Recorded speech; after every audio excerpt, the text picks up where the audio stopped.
It is Thursday, and they're actually out here working as I'm recording. And it's really amazing how much work we've gotten done this week. And it's raining right now, so I'm just out here. I don't even care at this point. I just want this house to get done. But it's amazing how much work they've done this week. There's a term called in the dry. I think contractors help me out. Jason, you've been helping me out a lot with this stuff. And you know who you are, Jason. But so there's a term called in the dry, and that means that you're far enough along in the house building process that your roof is on. And what that means is that work can be done in the house even in the rain because it's dry inside, right? So we are like 80% of the way in the dry. We haven't had any issues with rain yet. This will be the first day that we've had to postpone anything because of rain. We had to postpone shingles being put on. So here, I'll turn around the camera so you can check out what we've had done this week. It's pretty amazing. And Gabby's here. She's playing. But here's what's been going on in the house. So you can see a few things we've already had done. Obviously, the blue stuff, and then they built out our gables. They got all this on. The upstairs is basically finished. Above the garage room, they have the window. And then also, let me show you this. I'll pause it and go over to the other side. They have the, what's it called? Dormer built. And apparently this is how the dormers are all made these days. So that is the other side, which is really going to open up that room. That room will have 2 windows in it. There'll be a bathroom up there on this side toward the back.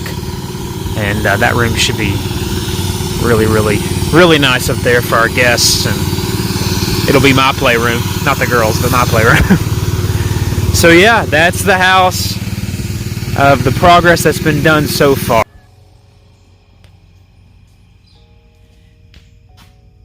Hey Gabby, what you doing? Playing with sand, aka sawdust. It is Saturday, and Saturday morning, and so let me show you kind of the update of what we got here. I've already showed you on Thursday the outside of the house. I think I showed you the dormer over there. And so let me show you the inside of the house. If you remember the front door, I'll try to add in like maybe a comparison shot, but there was a closet right here. So when you walked in, let me widen that out. So when you walked in, there's a little closet which we got removed. So it just really opens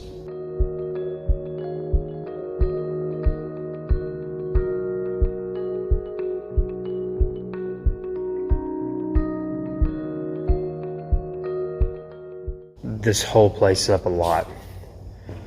They came in and they evened up the doorway with the window. Thank you, baby. You can leave it there. You can leave it there. Thank you, sweetheart. Thanks for letting me know about it. That's my coffee. I sat down. Then this was the doorway here to the master, which was in the wrong spot, and so they moved it to the right spot, which is from the garage in and to the left. So there'll be stairs here going up to the room above, and then we'll have a half bath again, kitchen here, master bedroom, and laundry. And another couple things that happened, let's see, they closed this off up here. So this right here, I'm trying to think, the roof line trussing, or the trussing or whatever it's called, that goes up and diagonals down.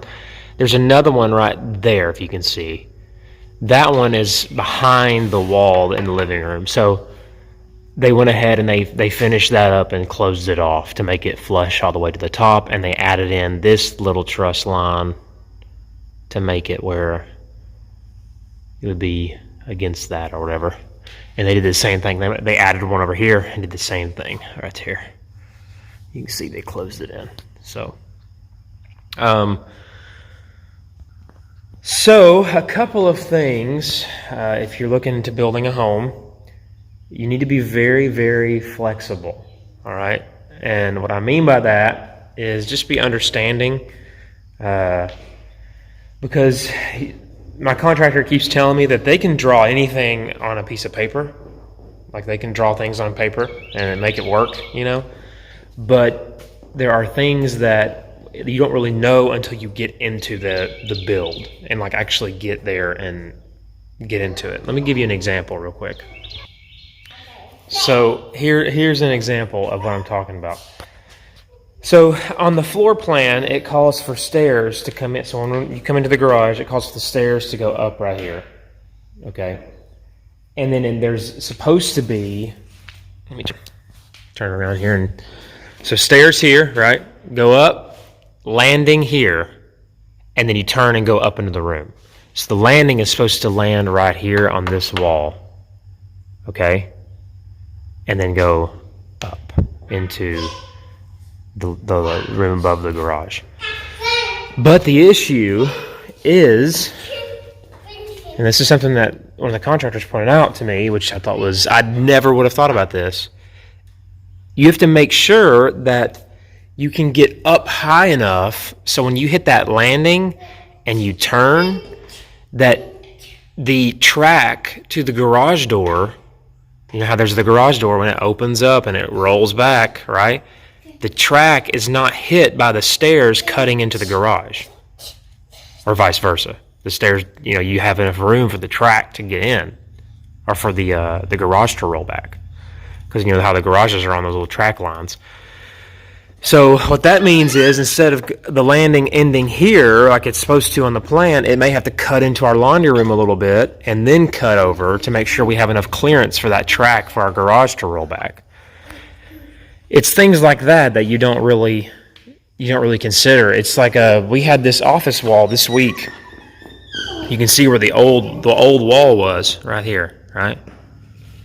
That's where the old wall was. That's where it was. And we actually had our cabinet guy come out and measure this little area so we could put kitchen cabinets, and we had this thought that, man, it's going to be flush with this wall and everything. Well, that's going to have to go out the window, because the reason they had to move this wall back is because when you look up, the wall actually wasn't flush with the vault. When the vault came down, the wall was here. The wall was here, and the vault came down like behind the wall, so it didn't line up with the vault. So there are 1,000 things to think about when you're building. So that's just a couple of examples like of being flexible in the build process. But as far as everything else goes, I mean, we're so happy. We had, for the first time in our build, we had rain kind of interfere with some stuff. But it's not a big deal. We still got things done, which is good. You have to kind of look at the positive side of things. Like we wanted shingles delivered and installed it was supposed to be this week apparently, but that got delayed. But the good thing is that we were able to get our kitchen guys in here, and he measured out where the cabinets are going to go. So you just have to take things positive. You know, make sure you have a positive mindset, because if you let it wear on you, it can get to you. So like I said, we had the kitchen guy came by. That's a big positive during the rain time. We had HVAC guy come in and look at the house. That's another big positive. So luckily we got our roof on. Well, not the shingles, but we got a lot of the roof on. So now we can get things in the house kind of getting work toward things. So anyway, that's all the updates for this week.